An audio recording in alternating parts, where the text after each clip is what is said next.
We are live. Good morning. I am talking to you from California, where a few days ago the skies turned red and it didn't become daytime all day due to the fires. I find myself these days sitting in the comfort of my own home with a cup of coffee, watching the world end. This may have left me slightly spacey, so bear with me if I'm a bit slow this morning.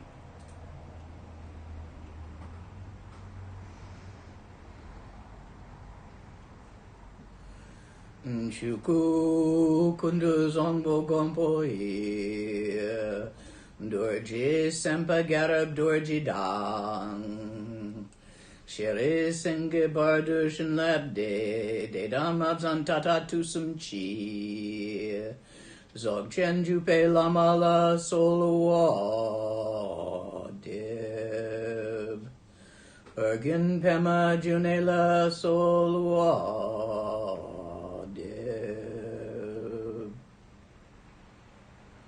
dorji chang chitela narudang Marpa mila gompo tsatsapa Na pupadang palden drupa suk Kargulama namla solo deb O chen lama namla solo deb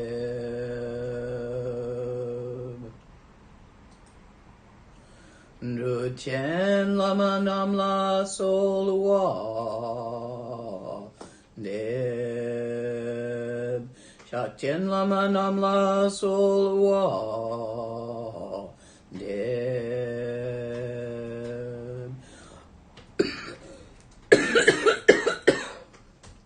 Ayun drundang yendu lama namla solwa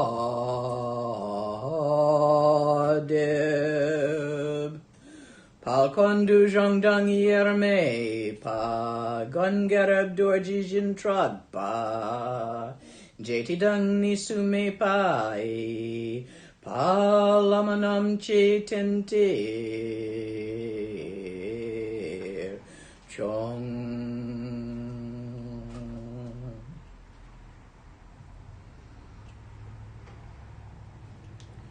This morning is questions and answers, what you want to know.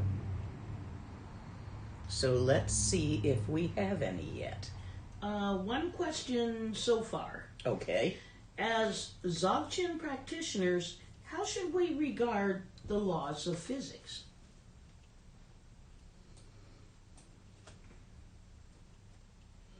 Similarly to mathematics, the laws of mathematics, within and the laws of grammar.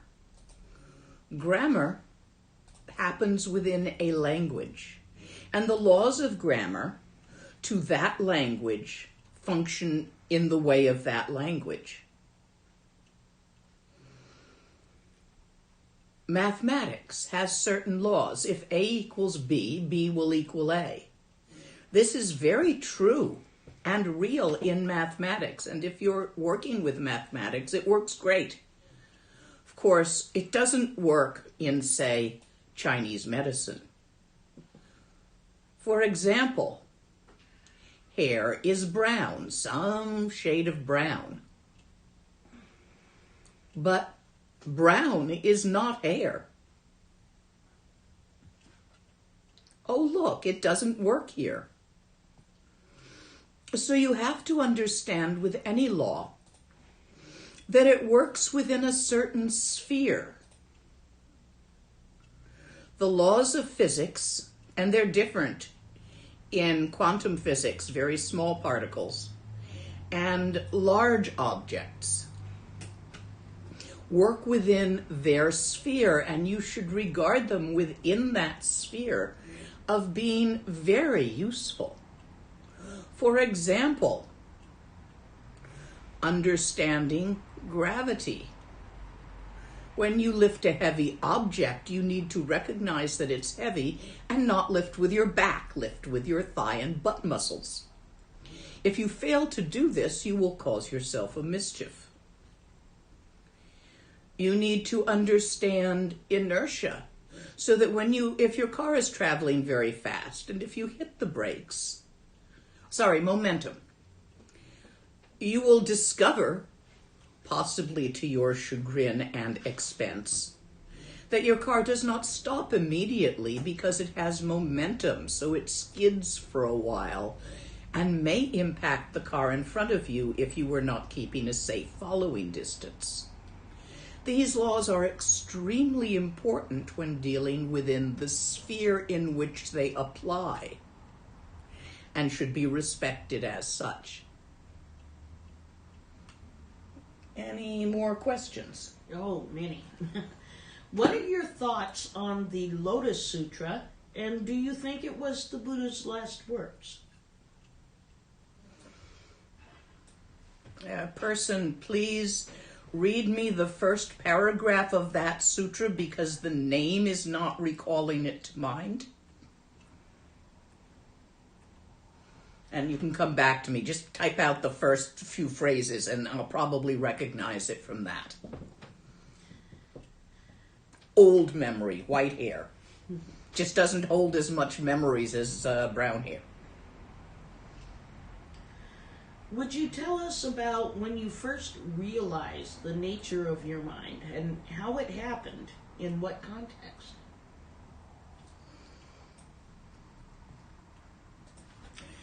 I was over at Rinpoche's cave, or his little retreat shack. It wasn't as much a cave as a built-out. No, actually, he was still in the cave downstairs. He hadn't built the little shack yet when he wanted more privacy. We were sitting there, and he said, "You need a language lesson. I'm going to teach you some new words. I'm going to teach you 3 words. Chuku, Lonku, and Truku. You need these words." I said, "Okay, good, because I'm in the process of learning Tibetan. I've been there a year or so, maybe 2. And so he proceeded to explain to me the meaning of the words. He said, "Sit with your channels in alignment because it's easier to understand what I'm talking about if you do that." So I did. We were sitting cross-legged, so I sat. He's in his gom tree where he always was. I'm on a cushion on the floor in front of him in his cave. Tenham's over in the corner cooking something for lunch. Tupton's kind of lounging on the bench, puttering about with a text or something. It's just a casual day. And he said to me, "Whatever you're thinking right now, stop paying so much attention to it. Open your attention. Look where those thoughts are happening, rather than at what those thoughts are."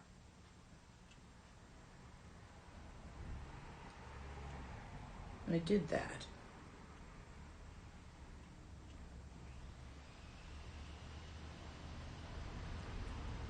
I looked at him with big eyes and said, "Oh." He said, "That's called Chuku. It's your mind." I said, "Ah, Chuku. Wow, it's big." He said, "Uh-huh." He said, "Now notice how big it is. Infinite big. Bigger than the whole world. But look how empty it is.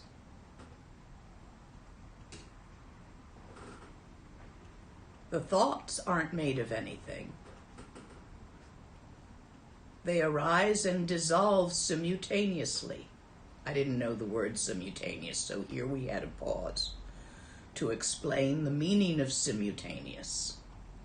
On a hot day, he said, when you're walking about and you're very hot, you're with friends and everybody stops under a tree to rest, and somebody has oranges and they start peeling the oranges and you see and smell the oranges, but you don't have any oranges, the drool flows from your mouth.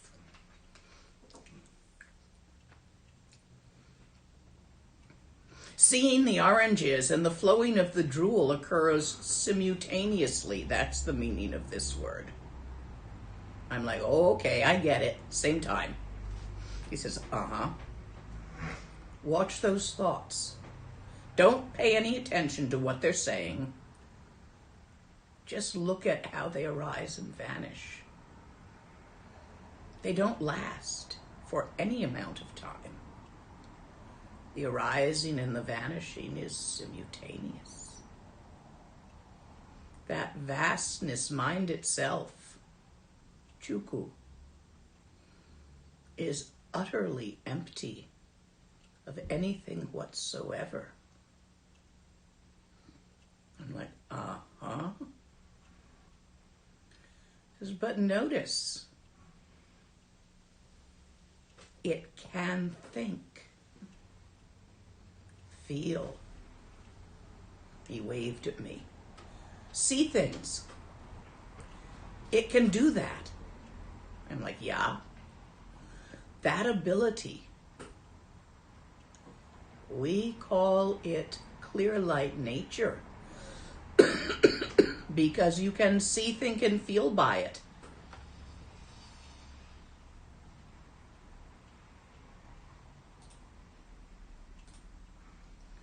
Do you see how Chuku has basic and inherent to it that clear light nature? I'm like, yeah, it's alive.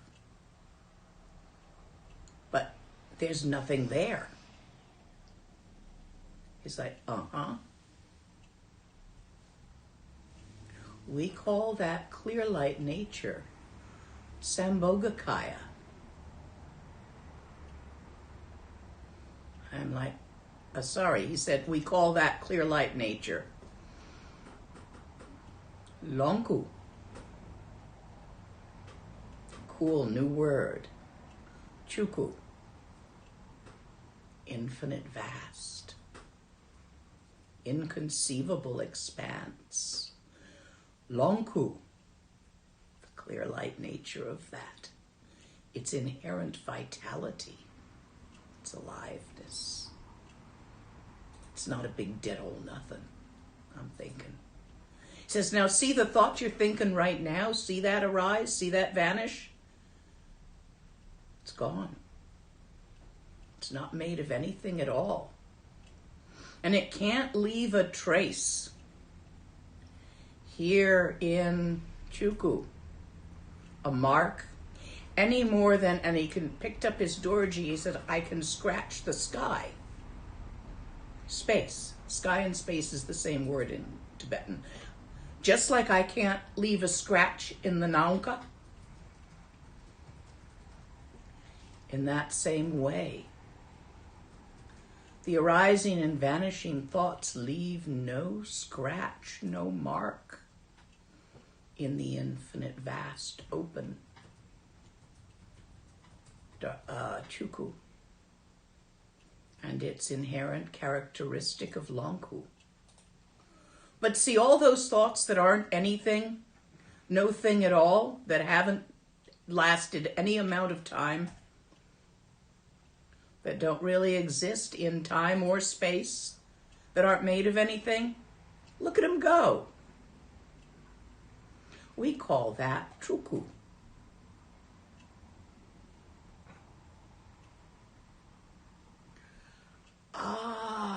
The stuff that arises that isn't made of anything at all, that leaves no residue, that's called Chuku.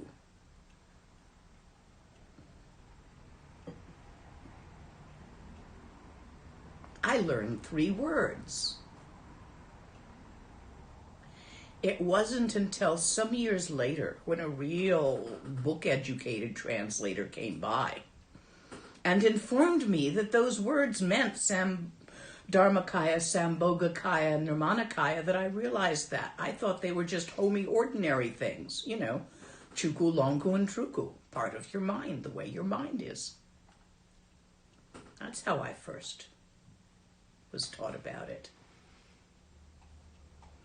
Now, stabilization of that awareness is quite another matter. But first glimpse, it was there. Next question.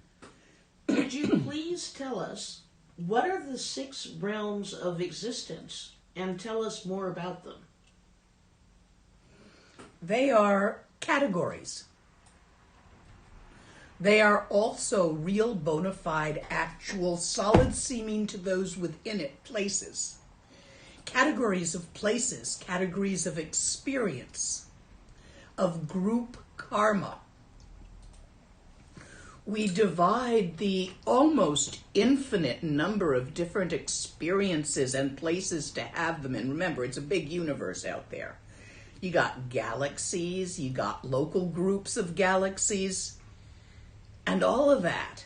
And there's lots of life in it, of all sorts of different kinds, having all sorts of different experiences. I mean, even around here, you've got bacteria having bacterial experiences, amoebas having amoebic experiences, birds having bird-like experiences.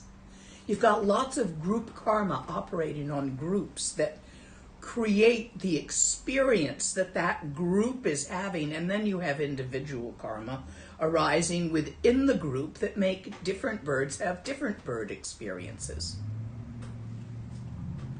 So, in order to be able to easily remember and talk about it into an oral lineage, Tibetans like dividing things into memorizable numbers because it's an oral lineage. So you can know if you've mentioned all of them. You can go, yeah, okay, we have hell experiences, hells. We have pretas.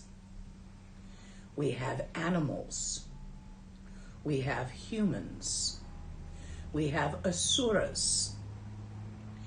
And we have what gets called hla, which gets translated as God, but here in the West, that's really not a very effective word. We mean gods like Thor and Dimitri, pantheons, Indira, Shiva, all of these. So these are kinds of experiences you can have. And also places where the group karma of those born into that place in that category has that type of experience. For instance, you're born into a human realm, and you, as a Homo sapien, and as such, you will be having Homo sapien type experiences. Certain things are true of the humans called Homo sapiens that pretty much goes through everywhere. For example, the fondness for messing with stuff, accumulating objects, and then spending all our time mucking about with those objects, such as cleaning them, sorting them, arranging them, getting new ones, getting rid of old ones, and all of that. That's part of the human experience. A certain kind of thinking where you can't shut up, that little monitor inside that talks to you all the time and describes and creates the reality you experience. That's part of the human experience shared by Homo sapiens. Each realm has its own experience. The pain, physical pain, terror, anger of the hell realms.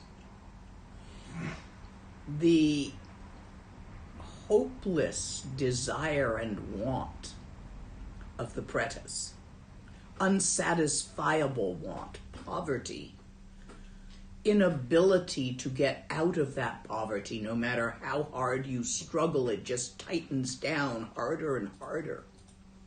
You can't get ahead.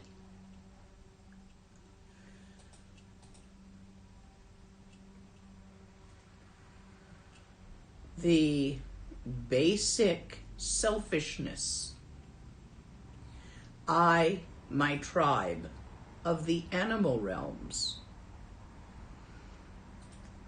Nationalism often harks to that.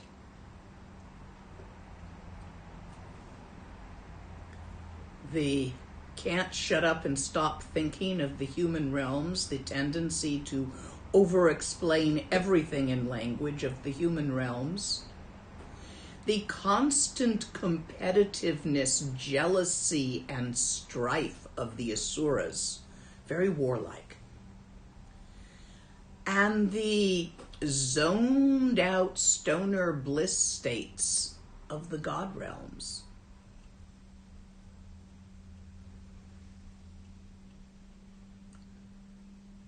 You can have bits of each of these experiences while human, but you have to be born as a species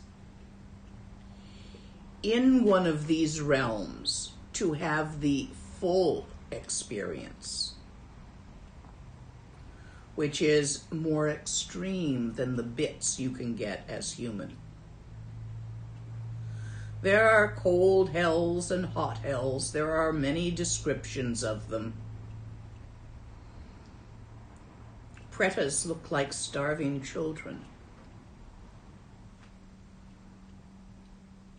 Big bellies, skinny legs and arms that can barely support their weight. Animals, in general, try to protect and look after either only themselves for some animals, or their tribe or group only for others. This is why your dog will bark at strangers, but be very protective and loving within his pack, his tribe, his family.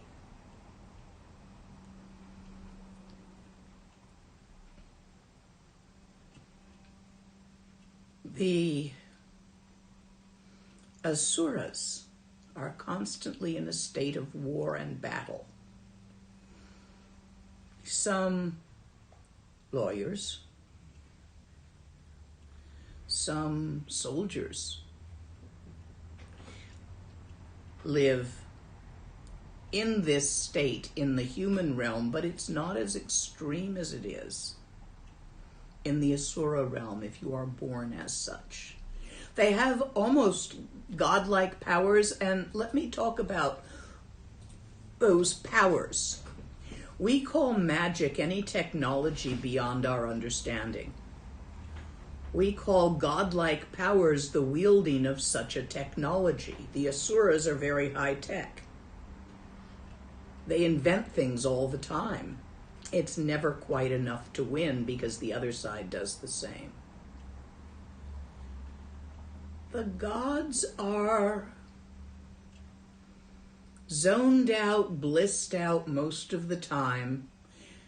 The lowest god realms, the realms of desire, they tend to be almost human, having strife within them, getting in battles with the asuras. But due to being God realm, they almost always win. Eventually, they live very long. It's a lovely life, winning all the time. And then you die, just like everything else. And then it's over. And maybe next time, you're a preta. You land where's you land, according to karma. The gods in the realm of form are more like stoners, high all the time on their own meditation, on their own samadhi, on their own power of being. You get into that realm by performing austerities in this realm. You see yogis out in India who will stand on one foot their whole life, or starve themselves, or eat only raw food, or do other things to get higher and higher and higher. Well, they're stoners, but they're stoners on practice instead of on a toke. That's the realms of form. The formless realms you pretty much get into for a mistake in Dzogchen. It's where you almost get it, and you stabilize the almost. Oops. It's where you cling to Dharmakaya, Chuku, without recognizing the inherent Sambhogakaya and Nirmanakaya aspects of Dharmakaya. So you cling to the stillness, the peace, and the emptiness. And so you get born in stillness, peace, and emptiness. And you hang there where everything is empty. No thing happens, no thought, no feeling, no perception. 80 eons you hang there. And then you die. Oops. And then you get born someplace else. Those practices designed to get you high will generally knock you into the God realms of form next time, and you will be very high. Those practices designed to create merit for the sake of all sentient beings, the constant creating of merit, the circumambulating, the giving away, the practice of the 6 paramitas. If you have not taken to heart the Bodhisattva path, to continue to exist for the sake of all life until all beings are enlightened. If you have not made that choice, but simply accumulate merit for your own benefit, and successfully do that, due to all that merit, Gewa, Sonam, you're going to land among the gods of desire, where all your desires will be satisfied due to your good karma for a long time. And then you die and you got to do it all over again. But you might not land human next time with the opportunity. And if you make a mistake in your Dzogchen practice and you cling to the emptiness without recognizing that it is inherently full of vitality, and that vitality itself manifests playfully in creativity as phenomena.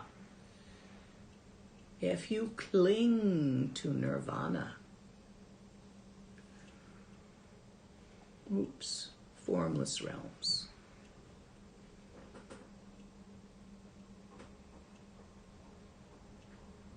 these are the 6 realms. Try not to have an oops in your practice. Try to go all the way for the sake of all living beings, not just far enough that it stops hurting, because that won't last.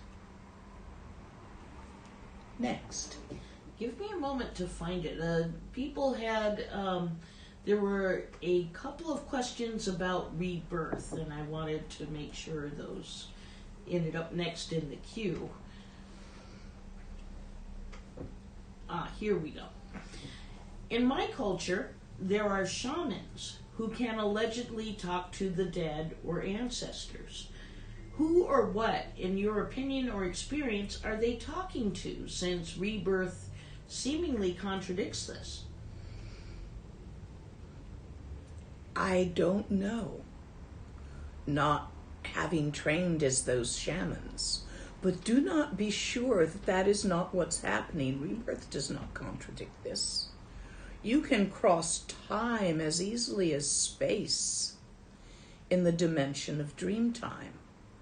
If they are consciously entering the dimension of dream time, they can go to where your relatives and ancestors were simply in the bardo and speak with them there.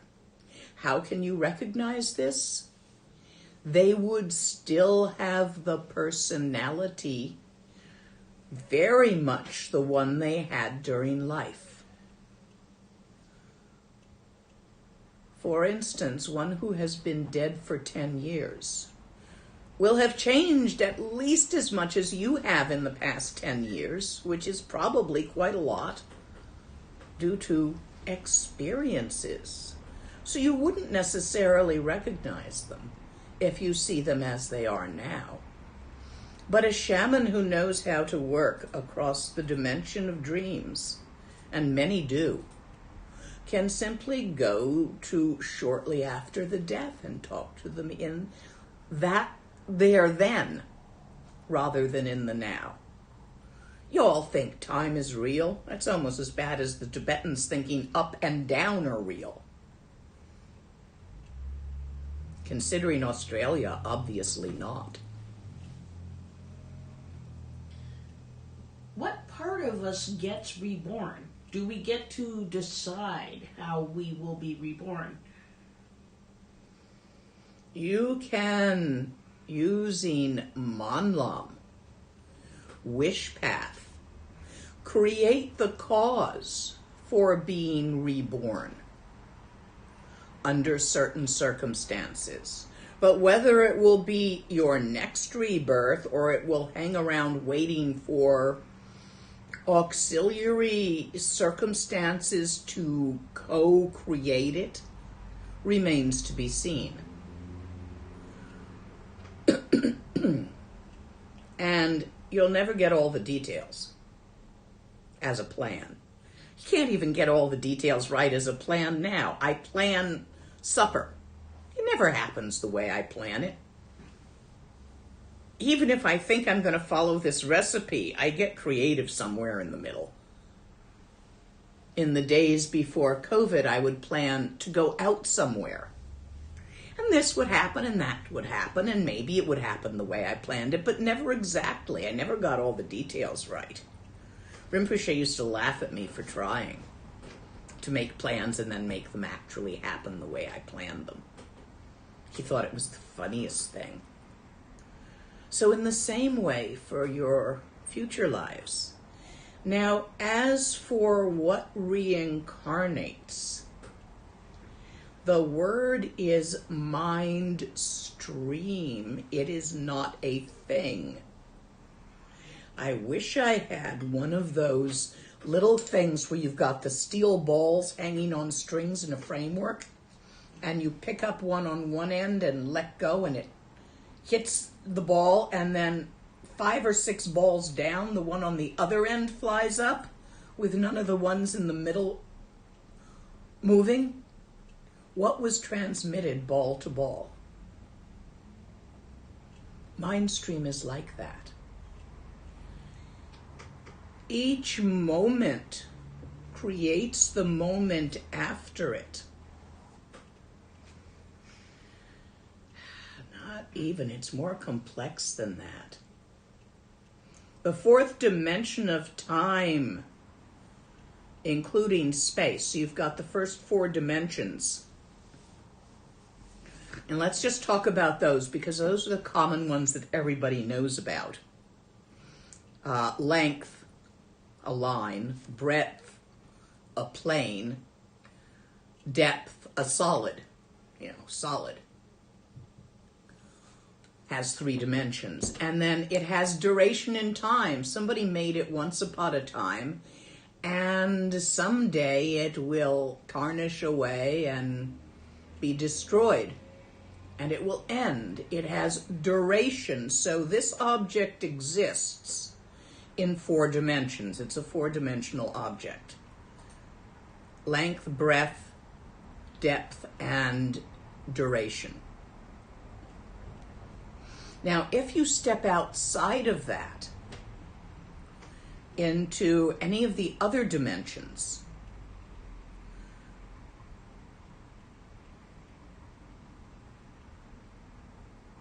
you will see those 4 dimensions appear to be an interwoven framework of vitality in emptiness, so full of that vitality that it's not even a framework. The lines are the little line planes that exist across time space are so many. It's pure solid with clear light. And it manifests as each moment, all the moments of the universe. I'm looking down from the 4th time as if I'm seeing it as a solid.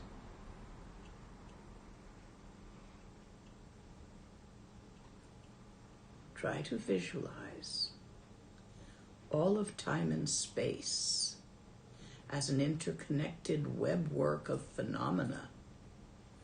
Each phenomena creating the phenomena around it. Interconnected, interpenetrating. The law by which the phenomena create each other in this realm, in this particular 4-dimensional universe, is called karma.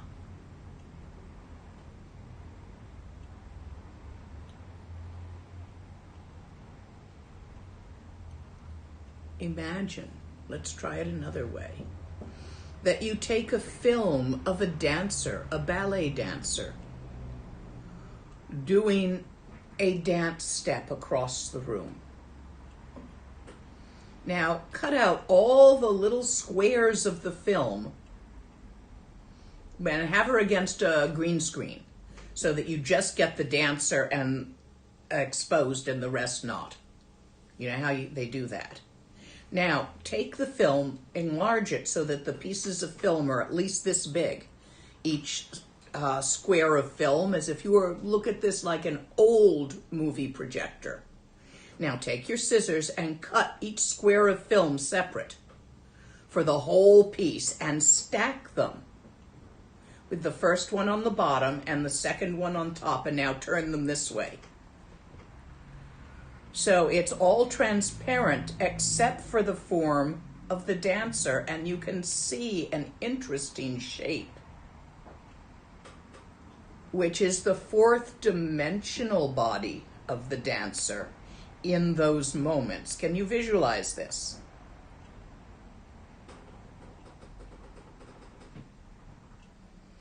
These are analogies to help you see what it is that reincarnates moment to moment.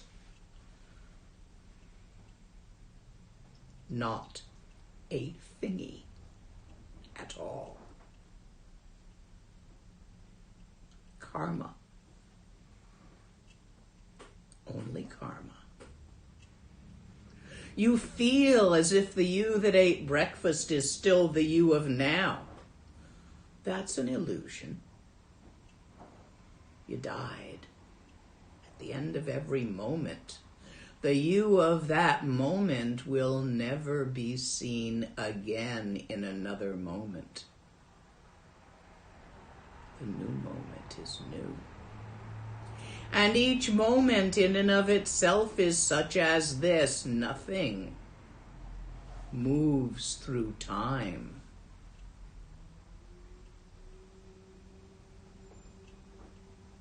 This is how all beings in the all sentient beings in the three realms, all those who feel, think, perceive that they are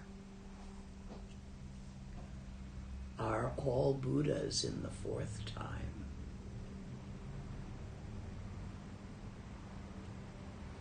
You and me.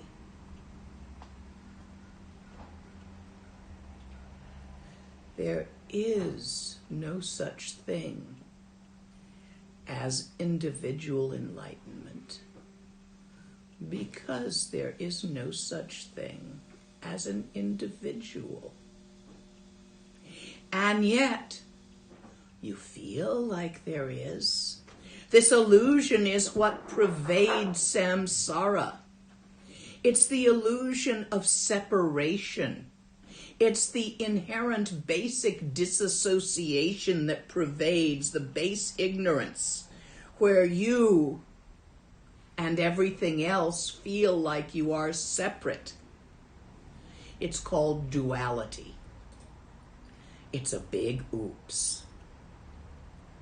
It's the original oops. We don't have original sin. Nah.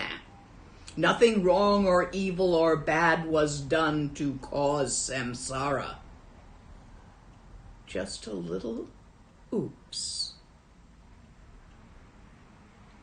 Like a baby who sees the rainbow reflections from the sun bouncing on Mama's wedding ring and tries to pick them up and put them in its mouth and cries when it can't. I remember doing that as a little one. Getting all upset that I couldn't do that, so angry and frustrated. I don't think the grown-ups had any clue why the baby was crying. Oops. By practicing Dharma, the ignorance, the marigpa, the inability to perceive the utter interconnected interpenetratingness of all phenomena is cleaned away like the smudge on your glasses until you can see the reality of the four times. Next question. How do we know if we've made a mistake in our Dzogchen practice? How to recognize that oops?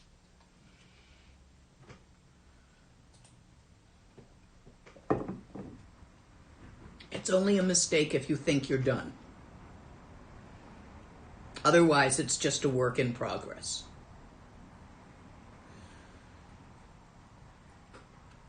If you think you've got it, you're having an oops.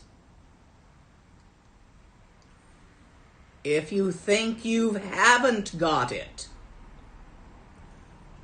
you're having the same oops. You're believing your friggin' thoughts. Go look at what they're made of. You can't even sit on them. How can you possibly put your faith in those? They lie. They lie like a politician. Next. Do we generate karma from actions done in our dreams? Yes, but not at the same level. And many of the actions done in your dreams, the results will also occur in your dreams. But yes, all consciousness is continuously generating karma because that's how you move through time.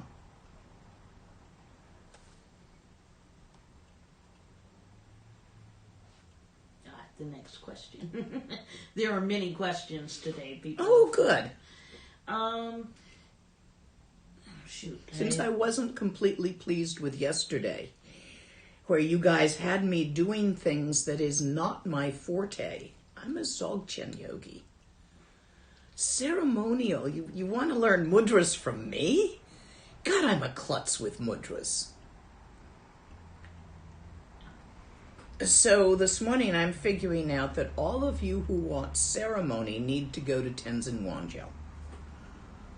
Geshe Tenzin Wangyal Rinpoche, a fine scholar, very trained in ceremony, much better trained than me. Y'all go on over there for the ceremonies. I'm going to stick to what I know. Dzogchen. How can we practice Dzogchen in the West without a teacher for pointing out instructions? Or get them online. Practice Dzogchen alone from books? First, no, you cannot practice Dzogchen alone from books.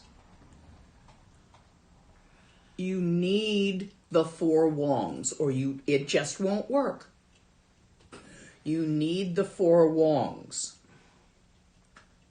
Books don't have them. Books only you can possibly get the first. Maybe the second. But not the fourth. Now, there are different categories of four Wongs. We're not talking about the tantric categories of vase empowerment, speech empowerment, mind empowerment. What we're talking about is the Dzogchen categories, where the four Wongs consist of, first, an intellectual explanation of the nature of mind.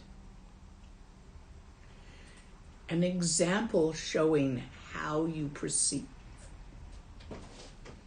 how karma works. The second, generally, a reading.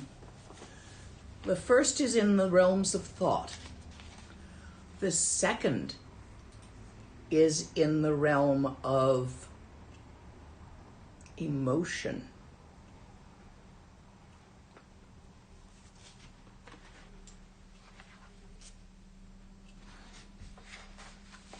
Let me see if I find a bit here. What have I got?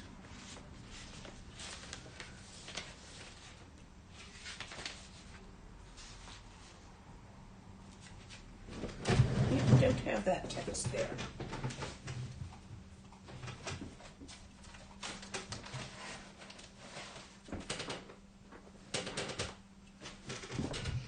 Let's see what's in here to show you what the second is. It's usually a matter of reading some beautiful Dzogchen poetry as an inspiration. It's not in that one.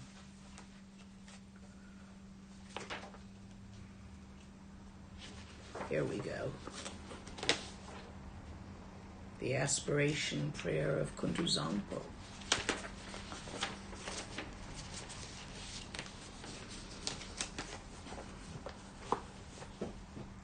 I'm going to read this to you in English rather than Tibetan because the meaning is what will carry you.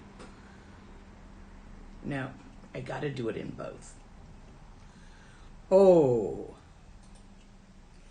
Nang si korde tam chi kun je chikalam ni drebu ni rik dang ma rik cho tru te kun tu zang po mon lam gi.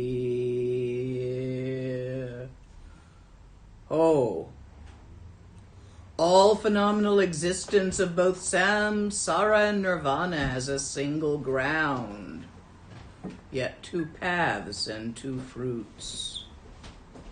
whether the magical display of awareness or unawareness. By this prayer of Kuntu Zongpo, Tam che chuing bo dang du ngon pa dzok te tseng ge shok kung ge jine do ma je rang jung long yang do du me kor de ni ke meng me du de ne rek na san je ma rek sim chen kor war cham kam sum sim che tam che ki jo me ji don rek par sho kundu zang po ngi kyang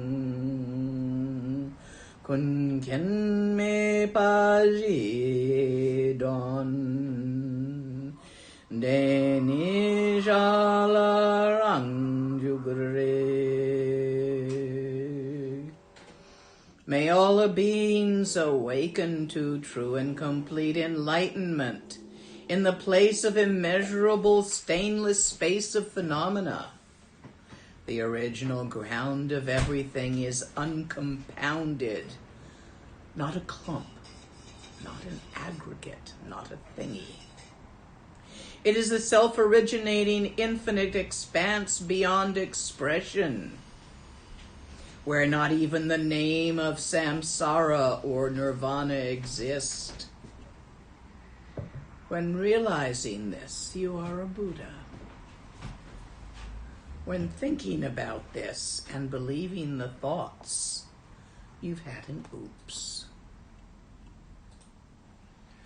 Look beyond your little bitty personality that's always changing and is made of a pile of experiences. So tiny in such a vast expanse of possibilities. Look beyond and beyond the beyond itself. If you can think about it, you missed. When not realizing this, you are a sentient being wandering in samsara. All sentient beings of the three realms realize the true meaning of this inexpressible ground, original ground. I, Kuntu Zangpo, have realized the true meaning of the original ground. Free from cause and condition, the original ground is self-originating awareness.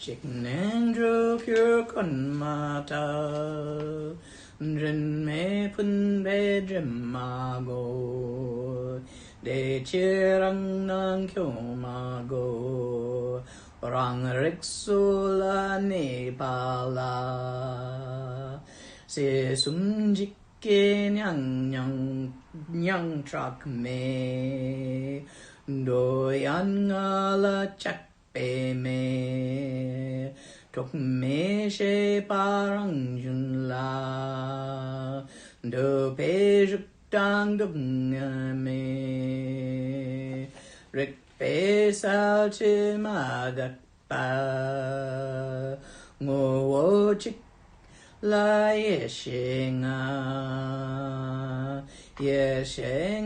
po min ba le Tog me zange ringa jung De le yeshe te ge pe San je ji chu tse ni jung Yeshengai tasharwe traktung drukche tambajang de chirjirektum manyong tok me sanje ngayembe ngaying monlan tambai kamsung korwe semjengi. Not designated as outer and inner, nor is it existent nor non-existent, not obscured by the darkness of unmindfulness, just as there is no meditation in non-meditation. There is also no not meditation in non-meditation. It is. Chuku lonku truku. Just this, right here, right now.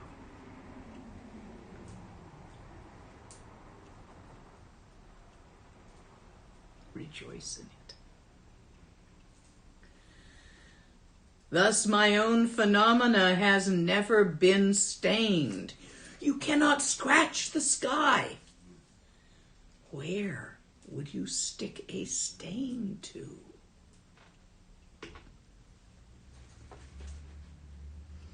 I abide in the natural state of awareness. Always was, always will be. Beyond time and space, in the fourth time, there is no coming and going. It is actualized. Now and then and to be. Same thing. Even though the three spheres of existence are destroyed, I have no fear. And I have no attachment to the five desirable qualities. In self-originating mind, free of thought, there is neither solid form nor the five poisons. The luminous aspect of awareness is unceasing, singular in essence. Yet the five primordial wisdoms manifest. We're talking about what is referred to symbolically in the Tantras as the mandala of the five Dhyani Buddhas. The five directions, the five poisons, and the five wisdoms. In the East, white in color,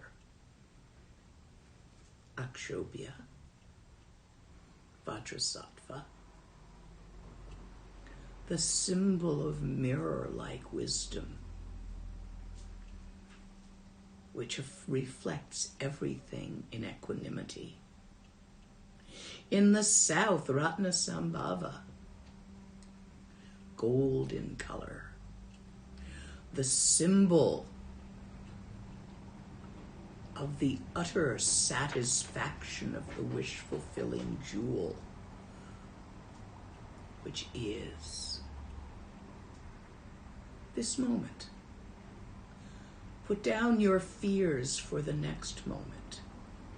Let go of your regrets of the previous moment. In this moment, just as it is, right here, right now,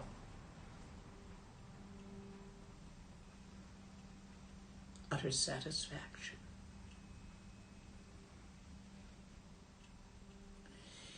In the west, Amitabha, Lord of incomparable light, red in color, beyond the sunset. The light beyond the sunset is our symbol. This is passion transformed into great-heartedness. This is love as vitality, clear light pervading all phenomena. In the north, Imago City green in color. All accomplishing wisdom.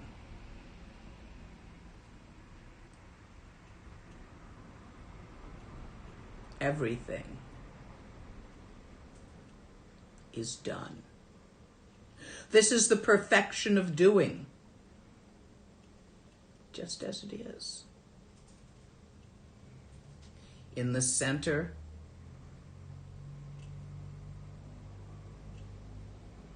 Kunto Zangpo himself, infinite open awareness, spacious, uncontrived and unconstrained. This is what we're talking about here. The luminous aspect of awareness is unceasing, singular in essence. Yet the 5 colors of the 5 primordial wisdoms manifest. Inherent clear light of the Dharmakaya is fractured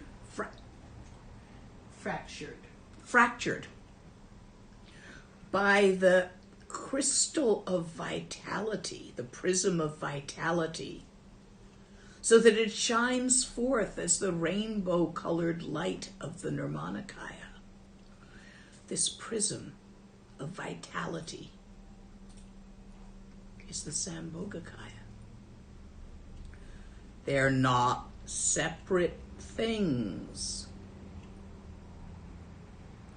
They are the description of this. Asan and all of it. From the ripening of these 5 primordial wisdoms, the 5 original Buddha families emerge. And through the expression of their primordial wisdom, the 42 Buddhas emerge.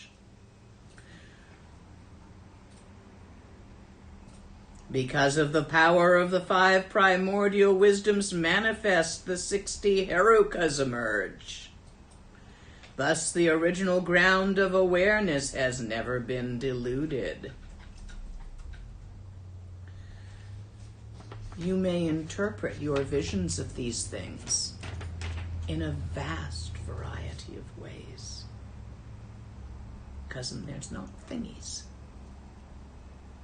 It's all visions. Everything you have is a vision. A display. You're making it up.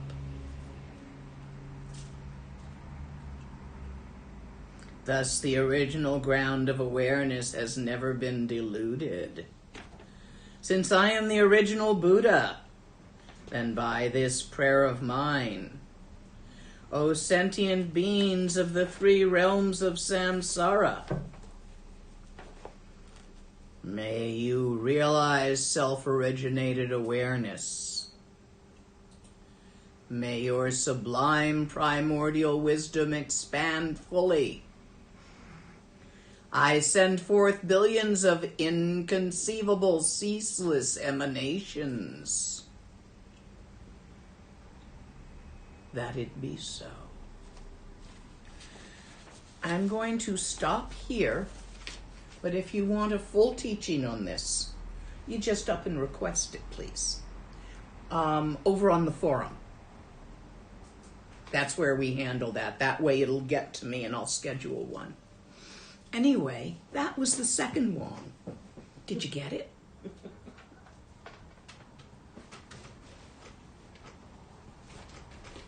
Fish, fish, fish.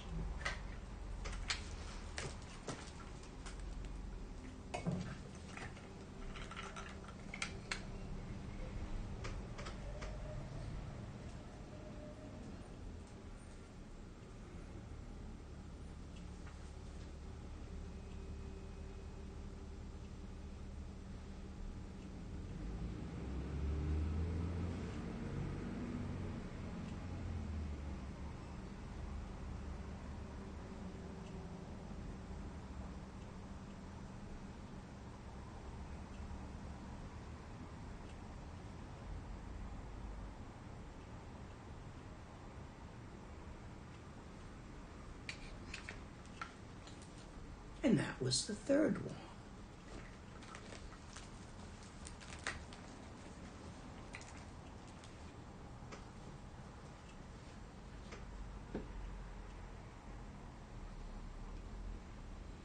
Look at your mind with your mind.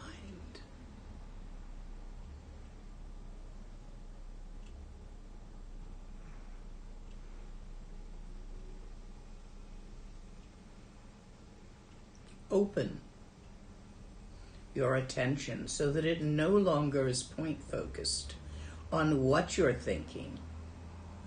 Allow it to expand into where you're thinking.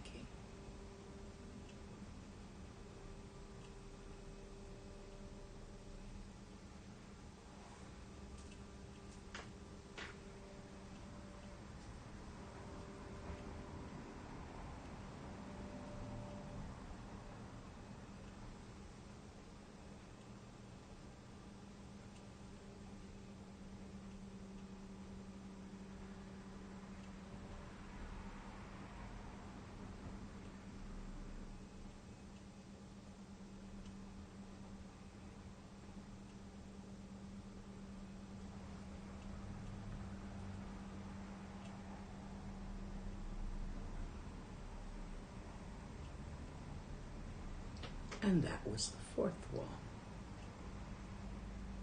See?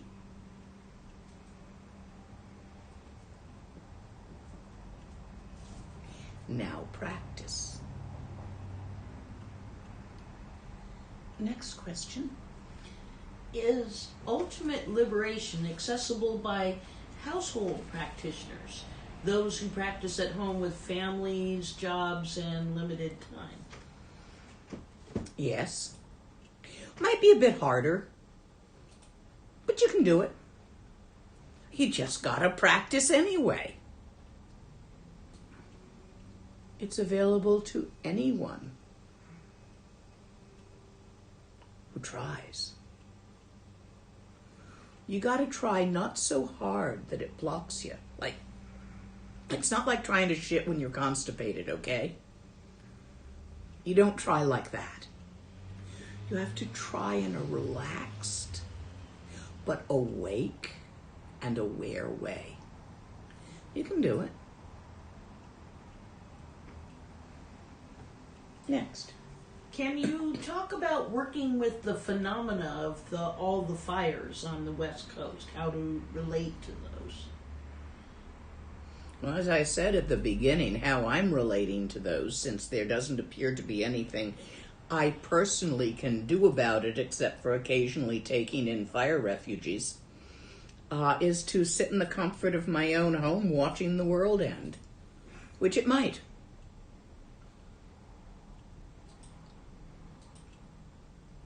It will eventually. This time? November? We'll see what happens. How do you deal with the phenomena of it? You keep practicing. What else can you do?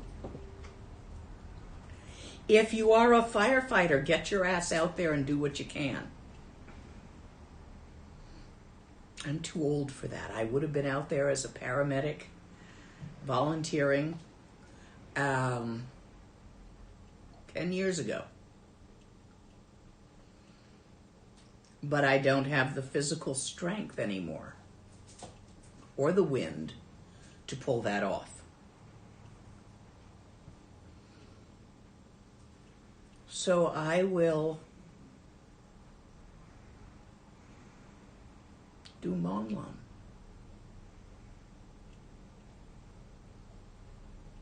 Because it's all I can do.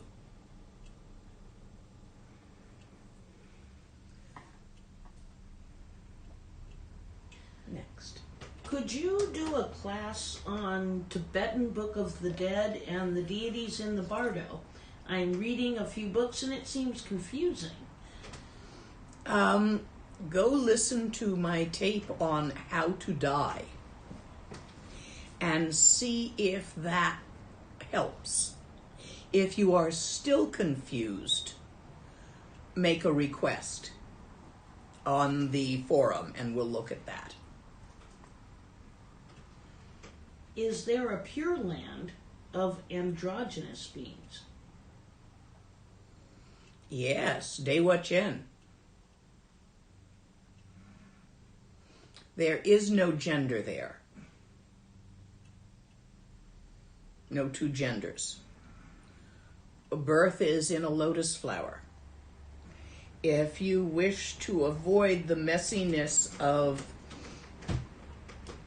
both intersexual and homosexual sex, you might like it there.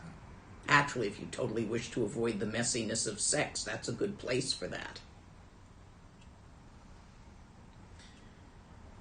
Does a video of empowerment work the same as a real-time one? We don't know. It's too new. Give it a few hundred years and I'll answer that for you. Meanwhile, give it a try. See if you get it. You'll know. Or you won't know, in which case you may not have gotten it. No, wait a minute. You Westerners always think you don't get things. There's an incredible amount of... It's not just Westerners. Tibetans have it too. I can'ts going around. Put those down, watch the video, and see if you get it. Because we don't know if it's possible. Theoretically, it should be, since both time and space are a continuum and not particularly real. So,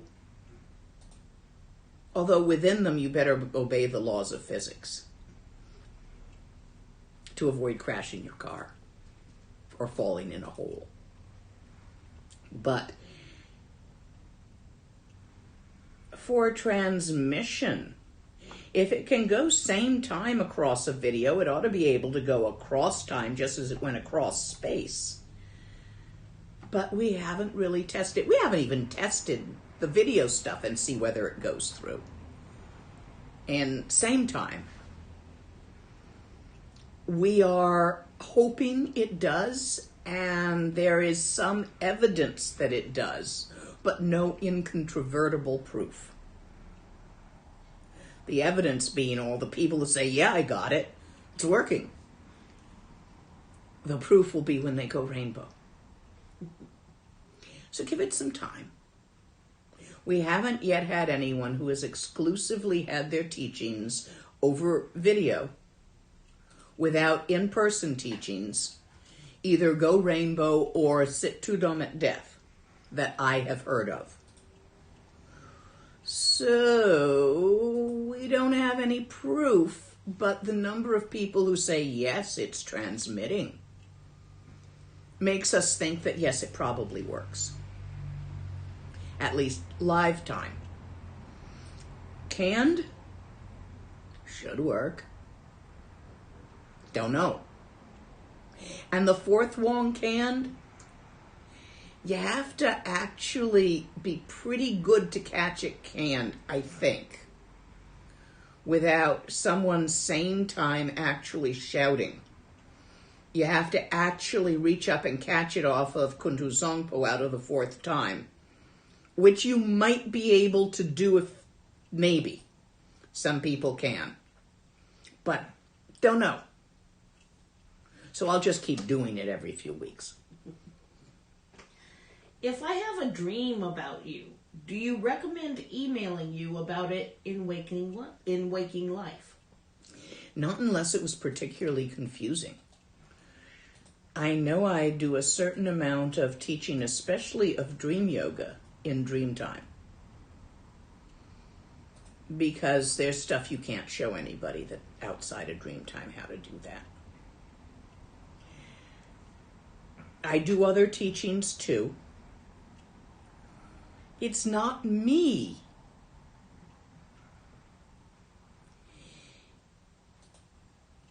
Even now, it's not me talking to you.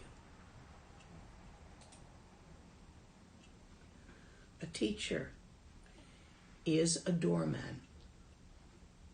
We open a door into the lineage, and we stand there with our elbow holding it open,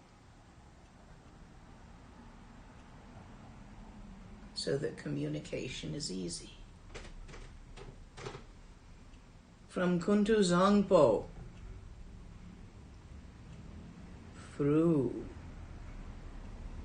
the vast number of lineage holders who have passed down the teachings in this time, these times, to you. Let there be transmission. Next question. Who or what is Kuntu Zangpo, in your words? A symbol. A personification. Kuntu Zangpo, Kuntu Zangmo. Nayanda, are you capable of grabbing the reacher? Yes. One moment. And getting that little tonka down from up there. The smallest one. The smallest one at the very top. All right. It is a symbol. Kuntu Zangpo. We usually just say Kuntu Zangpo, but what we mean is Kuntu Zangpo in union with Kuntu Zangmo.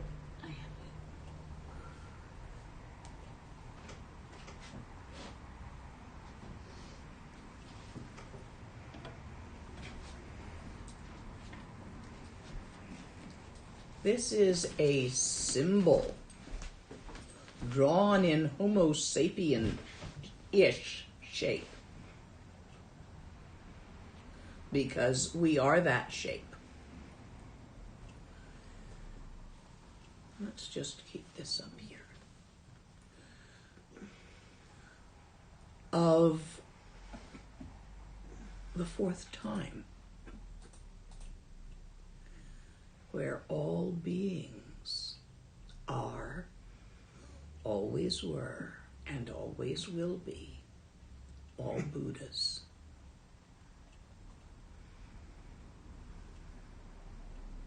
Does it really look like a guy and a woman? No, that's a symbol. It makes it approachable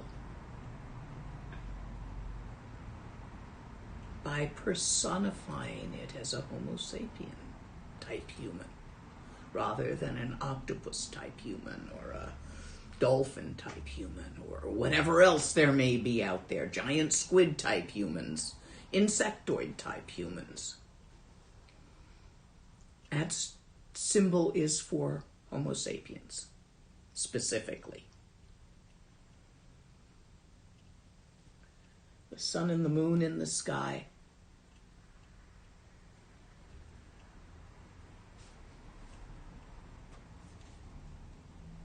Oops. Yeah, I'll deal with that later. Yeah. Needs a bit of glue. This was painted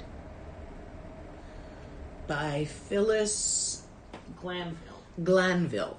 Yes. You can Google her and email her if you want print copies of this. Believe she's also on Facebook. She's also on Facebook. You can get print copies of this by going directly to her. It's a beautiful Tonka. Very pure. And she's a fine Tonka painter, but I believe she has also created a line of these on cardstock. Archive paper. Amazing artist. Anyway, if you want one, you can get one. I don't have her email right here. It's something at phyllisglanville.com, so I know if you Google Phyllis Glanville email, you're going to find that. I've posted her name into the comments. If you check your email, something phyllisglanville.com, or if you check mine, we can find her email if people want one. Yes. I think they're quite inexpensive if you get them as a little card. Yeah, she has a whole site for that, is what I read. Ah, yes. Love to find the URL. So that is a Kuntu Zangpo Kuntuzong mo. It's not masculine, nor is it feminine. It is the union of the two, which is a beautiful symbol in species that have two genders. Although if we had three, it would be really nice to make them somehow symbols of 3 jewels. But anyway, what we have is 2, so we symbolize wisdom and bodhisattva with the binary energy. We say we have 2, actually it's just a slide scale between the 2. People are all somewhere in between yin and yang.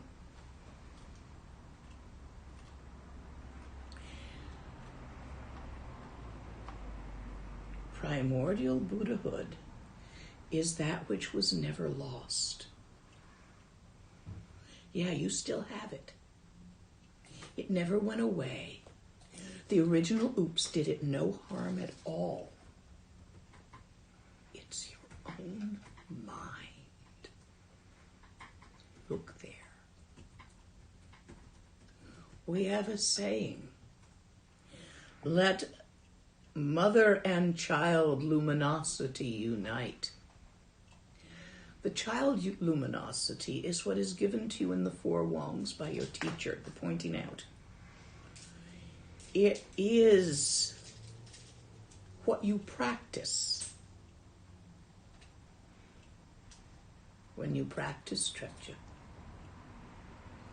The mother, this is the child luminosity of path.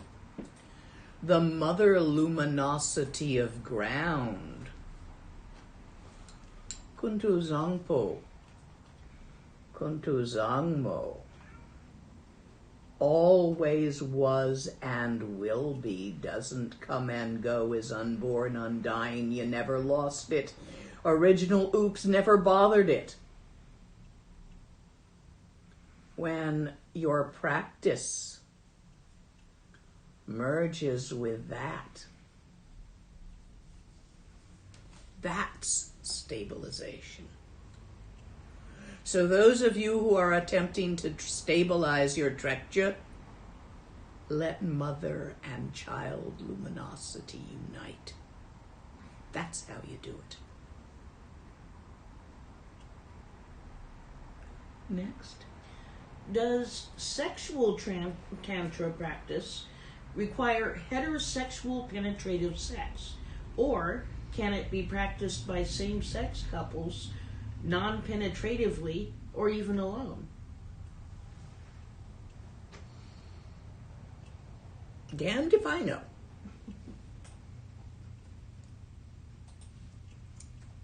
I know it can be practiced alone with a visualized consort because it's about the energy. I would imagine, and this is not my forte, but I would think that the polarity of yin and yang will be necessary, but not the polarity of penis and vagina. Most tantric partners dance the yin and yang together rather than singly. That doesn't mean they have to have a penis and a vagina, I would think, but I am not an expert at this, at tantric sex. I've had teachings, but I haven't actualized that practice, so I am not able really to teach it to you.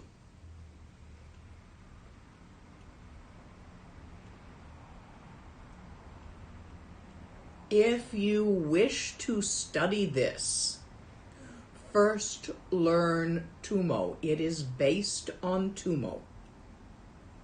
Get good at Tumo.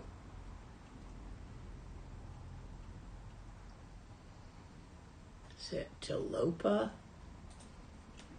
Yeah, Talopa talks about, teaches the full-on Mahamudra, very similar to Dzogchen, and says, but if you don't get it, you can try consort practice. Yeah, I think I'll stick with the Dzogchen. But if you want to try it, go get teachings in Tumo and get that really good first. And then I'll refer you to someone who's more expert at that practice than I am. I know of 2 people really good at it. Jigme Rinpoche in Solpema and Jampal over in the south of France. And I'm sure there are others. I just don't know who they are. I'd like to hear more about Guru Yoga and how to place you, Lama Lena, within that practice.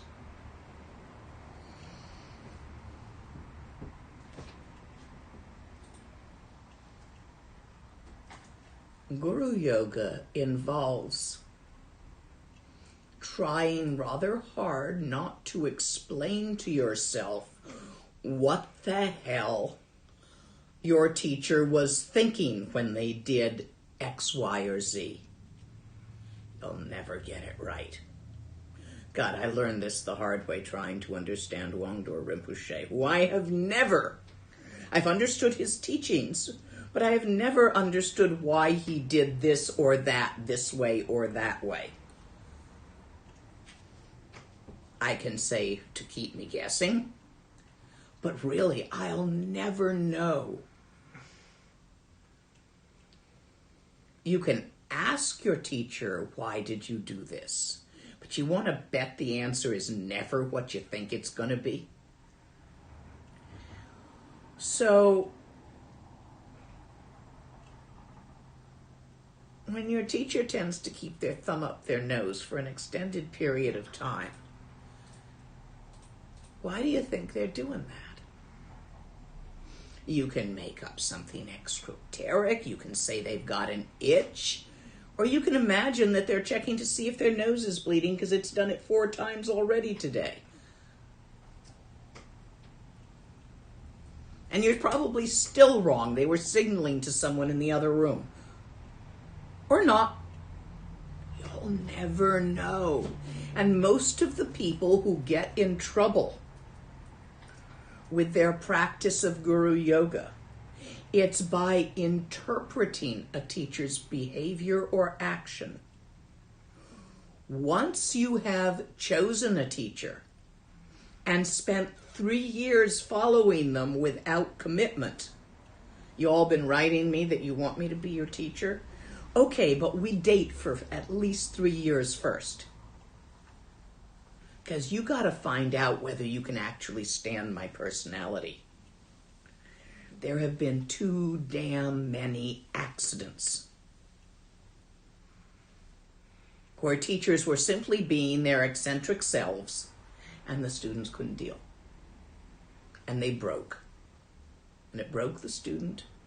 And it has killed a couple of teachers too because of the intense karma of breaking that samaya. So sorry guys, we're going slowly. I'll teach you. We're dating. We're hanging together on the internet.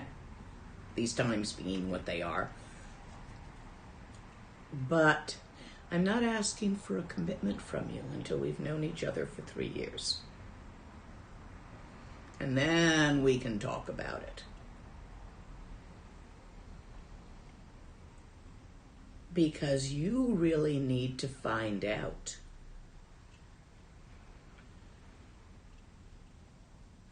if you can work with my personality.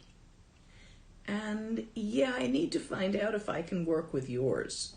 There's a few personalities that I just have trouble with. They're not the ones you think they are.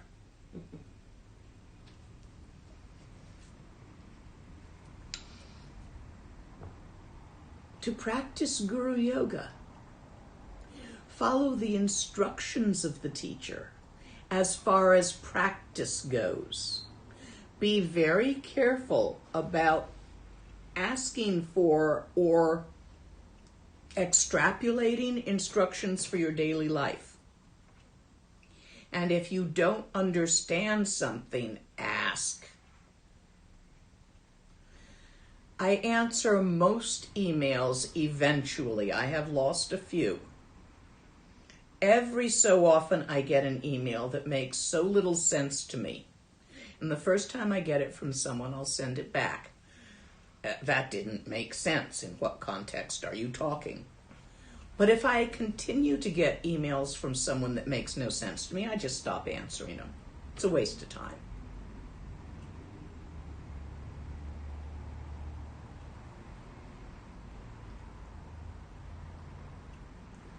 So if you have questions, you can ask me. And I will usually get back to you within a week or two. Sometimes it takes longer. I can be a little bit lazy as far as my email goes. I start answering them in the mornings, and I keep going until I stop making sense. And then I stop. There's no point in answering your email and saying nonsense at you, or just grumping at you because you're the 45th email I've gotten to.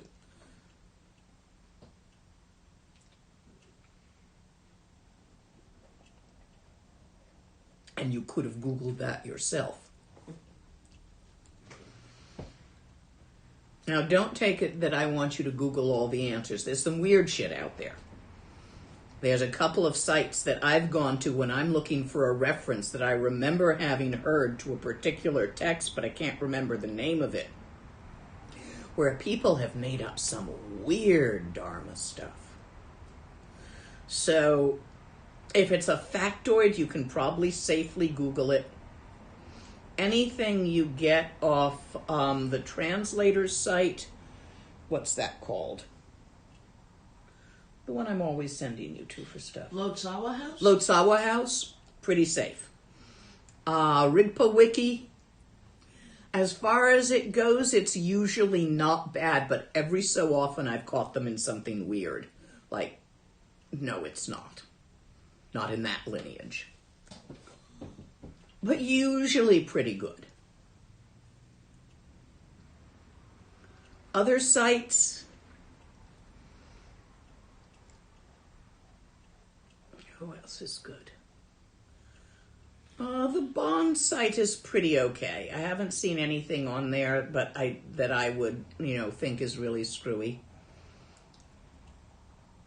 Lingmacha. Who else? FPTMC, pretty good as a reference for Gelugpa information. Sometimes some of the explanations don't go far enough or are too one-dimensional for my taste. But good information. Yeah, next question. How hard or easy is it for a Westerner to go and live in Tibet in a monastery to receive the Dzogchen teachings? Or if it's not necessary, how can one know if a teacher is a realized one?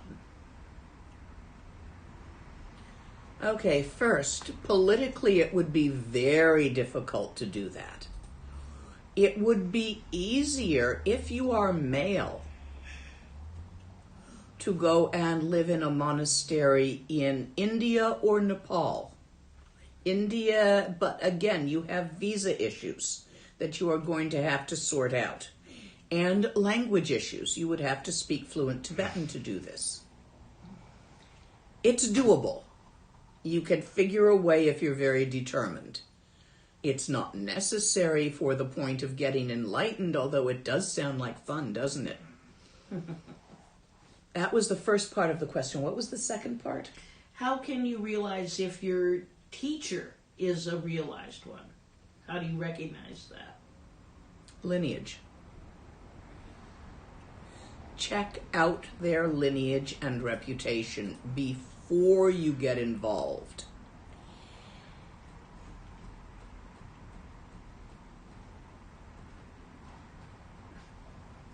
What do the Tibetans say about them?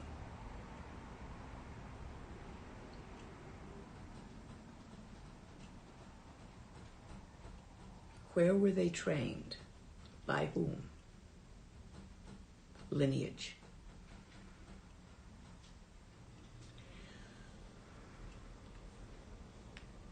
Spend some time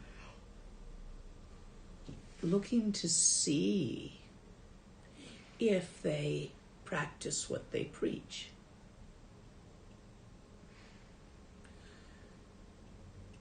I would be unlikely to choose to follow a monk, ordained Gaylong, who told everyone to be celibate but wasn't themselves. However, I would have no problem following a non-Gaylong, no matter where or in what they dipped their wick. Even sheep. It's between them and the sheep.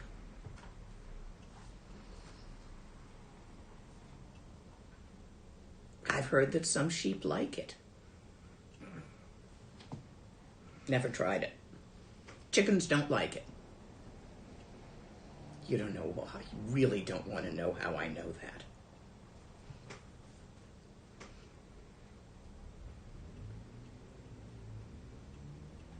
Also, are there teachings of benefit to you and others?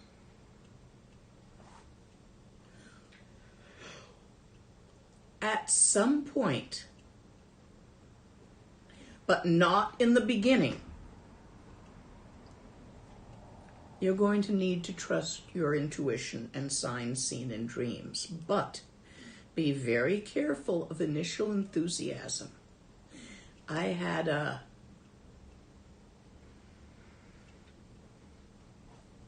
occurrence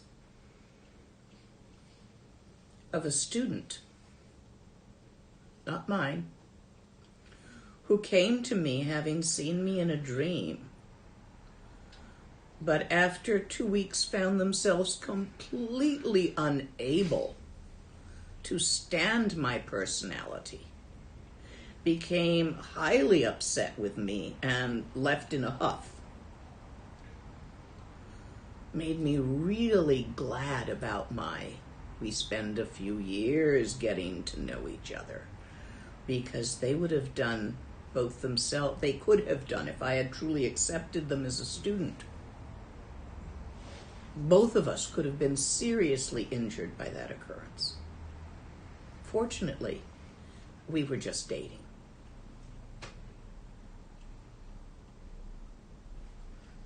I hope they find a teacher whose personality they like. I think I'm not the first one they've thrown back after meeting. Some people find it difficult being very judgmental about everything. What they couldn't stand about me is they found me standoffish.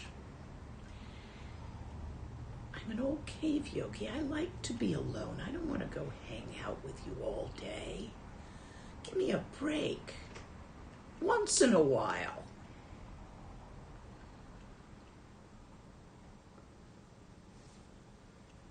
If that doesn't work for you, keep looking. Just a moment while I look something up here. A number of people have asked about, let me pull up the schedule at the same time that I speak with you, about taking refuge with you, which is actually in the schedule for a week from today. Can you talk more about the importance of taking refuge with you, or the lack of it? What does it all actually mean? You will always have a soft spot for your refuge teacher. Please do not take refuge with me unless you're sure that you can at least hold me in kindness. You don't have to think I'm enlightened. You don't have to think I'm the best Lama in the universe. But it would do us both good should you choose to take refuge with me. If you, after that, avoided becoming really, really pissed off at me to the point of breaking the relationship, which does not require maintenance. You don't have to maintain the relationship. You can wander off, no problem. I'm no longer with my refuge teacher. But I hold them in respect in my heart and always have. And that is fairly important. So if you're not sure you're going to be able to do that, wait. Giving refuge is not creating, other than that, the way your maybe first grade teacher or the first really good teacher you had still stays in your heart. Yeah, that was a good teacher. My third grade math teacher. So that's the bond that is created by giving refuge. More than that, what is done is you are entering a community called Sangha, practitioners on the path. It doesn't mean you have to walk a particular lineage. I am not giving you refuge in any particular lineage. I'm doing it in English, not even in Tibetan. So if you'd like to wander off into Vipassana, that's fine. But it is based on the idea that you're going to go for full enlightenment for the sake of all sentient beings. And if you don't feel ready to make that commitment, and you just might wander off once you get a better rebirth, and I'm just curiously looking, I don't know what I really want to do with my life, yada yada, then don't do it. Wait. You can still practice, you can come to all the teachings, you don't win anything from it.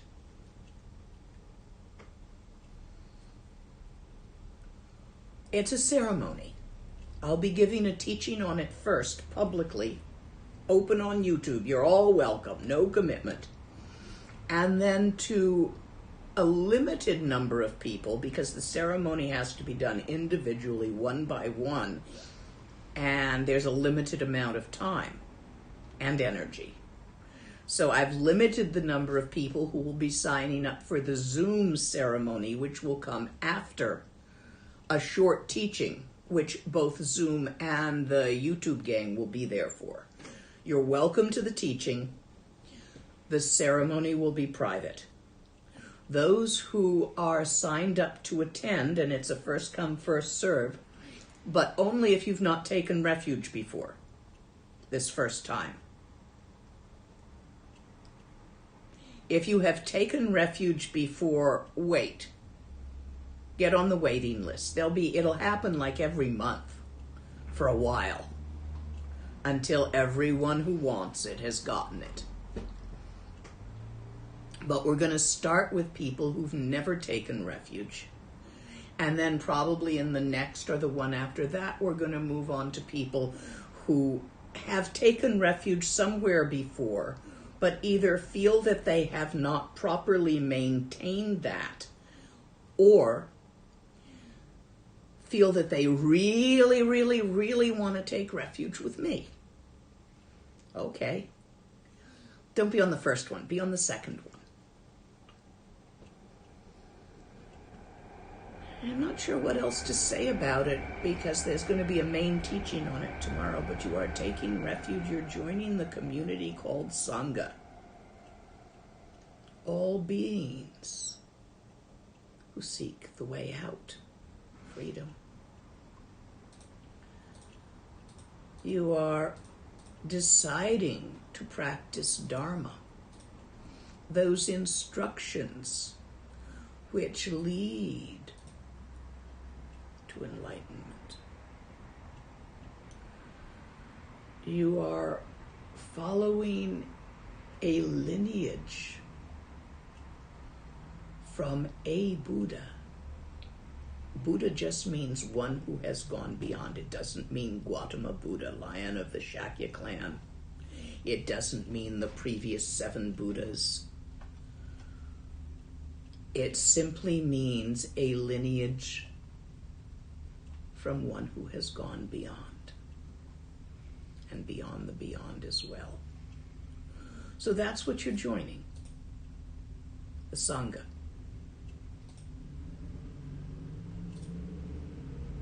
As a seeker. And you're promising, if anything, not to give up seeking until you get there. There ain't no there to that there where. And you're already there. Next. What if you choose a teacher and after a few years you find out that they are not authentic or changed in some way? Do you break the samaya? If you think they are not authentic, you're interpreting them, yes. If you say they are not authentic, you are bad-mouthing them, yes. If you think or say, this is not working for me, I think I'll move along, you break no samaya. That's fine. Do you see the difference? You did that versus, just doesn't work for me, I'll go elsewhere. There's your key. You break samaya by laying your discomfort with what is going on between you and the teacher, what you are perceiving, thinking, and feeling towards the teacher, laying that on them. If you accept it as, this doesn't feel right to me, I have difficulty perceiving this teacher as authentic, I am deciding to go elsewhere. That breaks nothing. I statements rather than you statements. If that particular individual that I spoke of earlier had been accepted by myself as a student, which they had not, and if they then said, you are too standoffish, too selfish, too this, too that, they would break samaya. If they said, I need a teacher who is less standoffish than you are appearing to me, so I will continue to look, that breaks nothing. Do you see the difference?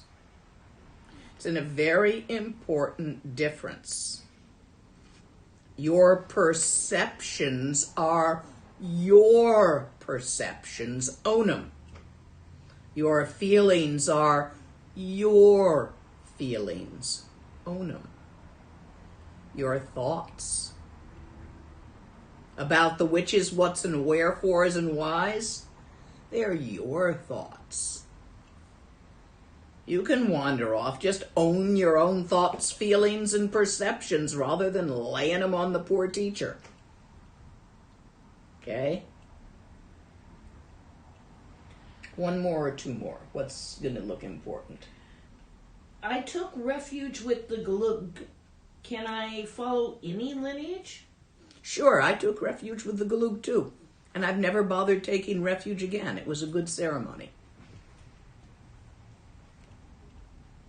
Couple of practical and technical questions. One had to deal with the meditation belt and the proper sizing for that. Oh, twice as tall as you are tall, including your top knot, and as wide as your palm.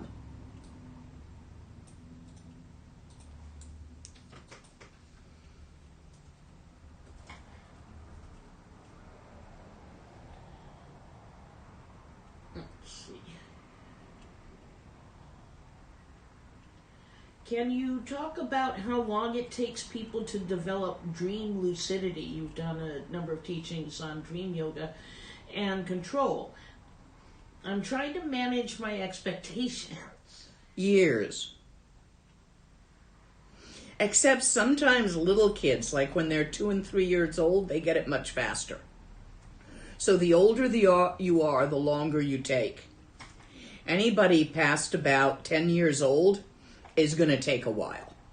Maybe 12 years old. Anyone who's hit adolescence or has gone past that has lost certain innate talent. So it's exponential after that as to how long it might take. Years. Incidentally, for those of you who really like those teachings and want to go into more depth in visualization and seed syllable, I only took you to the ah. There are other things. I believe Geshe Tenzin Wanjo Rinpoche is teaching a course on it coming up. And you should go check on that. Or he may have a course on it taped. I only taught you as far as what it took for me to get it working. I never did all those. I learned it in a different lineage. But they're really good. And I've had those teachings from him. And I think it would be a very nice idea for those of you who are interested in doing a more complex visualization before and during sleep to go get it from him. But yeah, manage your expectations, honey. It takes a long time, and it gets easier when you get really old. So in your 80s and before 10 are the easiest times for someone to actually get it the fastest. In between, there's too damn many distractions in your life. You'd spoken earlier about breaking samaya with a teacher. Is samaya something that can't be repaired? Is there some way to heal it if you have broken it? Yes. Apologize. Try to make it right. Do confession to Vajrasattva. And do some Vajrasattva practice. Yes, it's always repairable, if you choose. You can't really repair it from the teacher's side, but very few teachers will break a samaya with a student.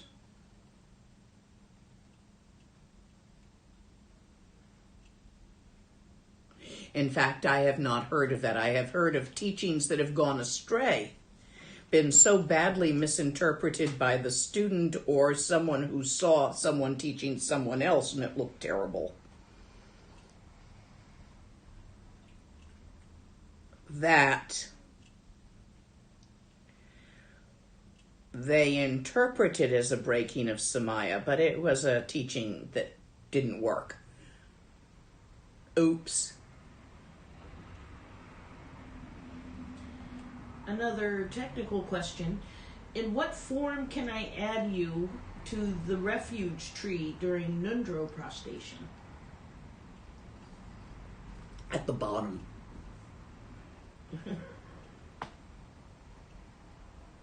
If you want to put me there, you would put Wangdo Rinpoche above my head. And Kunu Lama. As well, and then several above his head. Now, there's several you could put above my head, but let's keep it simple with just Wangdo Rinpoche and then on up. Kuntu Zangpo at the top, with Kuntu Zangmo, because they're one thing. Not two things.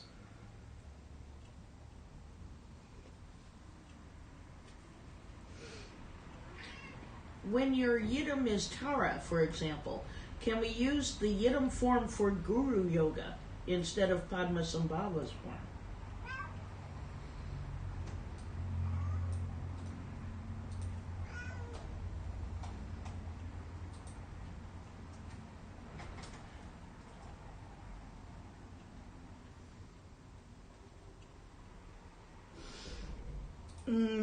No, because it would not be a Nyingma lineage tree.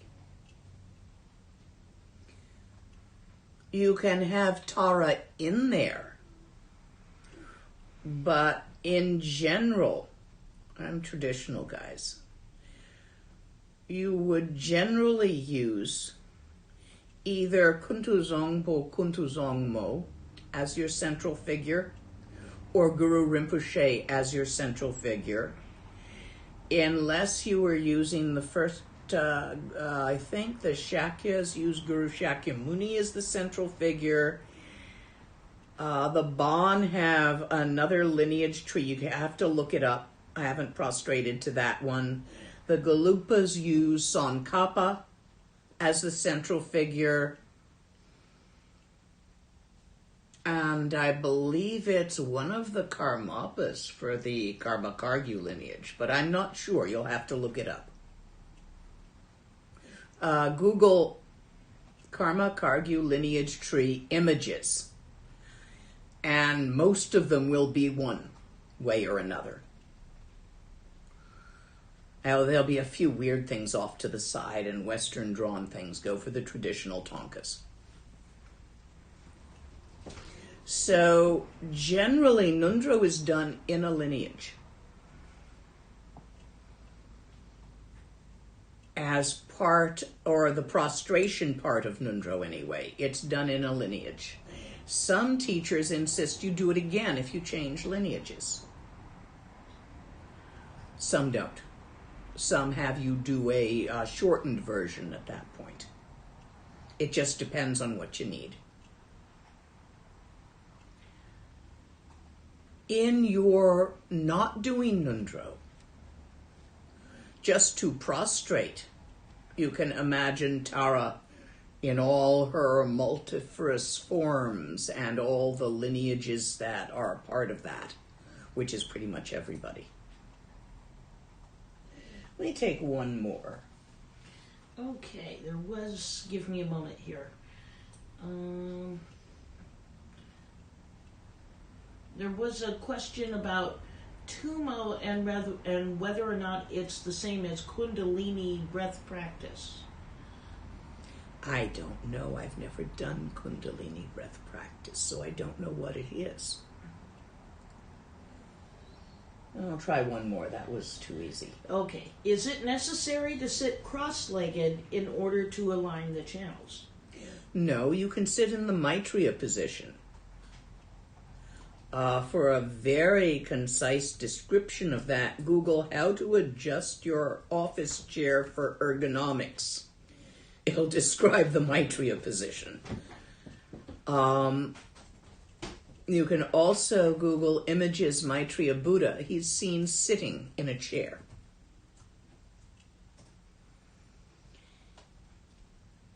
You just got to get the right chair.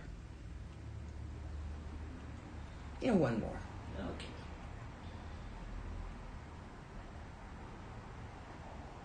What's your opinion about psychedelics in terms of rare use for getting familiar with subtle states?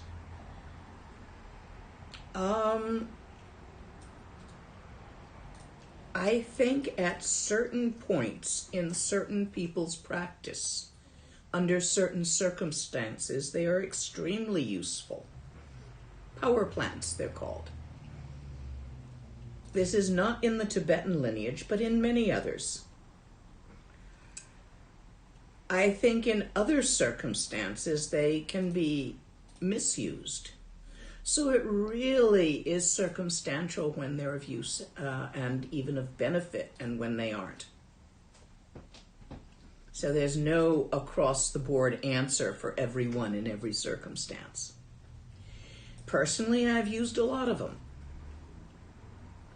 I don't know if it helped or not, but it sure was fun. And unless there's anything pressing, I think that's it for today. Yeah, it's the questions remaining are all over the map, and some of them are probably private practice Yeah. questions where they may get a better answer emailing you directly. If it's about your private practice, sometimes it's a good idea to email me. I may be able to give you a more direct answer there.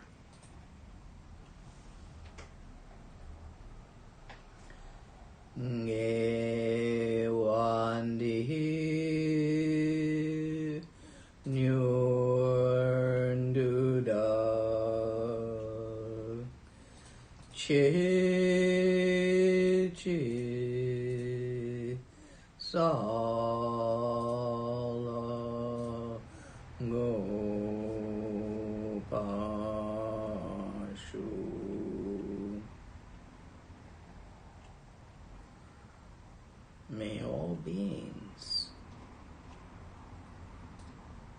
recognize that they are Kutuzangpo.